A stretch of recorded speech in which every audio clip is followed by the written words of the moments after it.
Wara iż-żewġ qabdiet kbar ta' droga fil-Port Ħieles din il-ġimgħa, is-sibt uffiċjali ta' dwana fl-Ajruport Internazzjonali ta' Malta sabu 3.5 kg droga kannabis moħbija fuq passiġġier li kien għadu kemm wasal Malta b'titjira minn Ruma.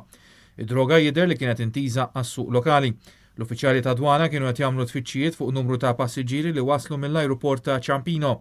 Waqt it-tfittxijiet waħda mill-bagalji li għaddiet mill-magna tal-X-ray għanqlet suspett u saret ilha tfittxija aktar intensiva. Mill-bagalja ġew elevati 3 boros b'sustanza tidher bħala ħaxixa u li jiżnu 3.5 kg. Minn testijiet li saru fuq is-sustanza irriżulta li din kienet droga kannabis. Il-Pulizija ta' taqsima ta' kontra droga ġew informati bis-sejba u l-passiġġier li hu ta' nazzjonalità Niġerjana ġie arrestat. L-investigazzjonijiet qed jitmexxew mill-Ispettur Frank Tabone u l-Maġistrat tal-Assa Simon Grek ġiet informata b'dan il-każ. In-Niġerjan mistenni jitressaq il-qorti fis-sigħat li ġejjin.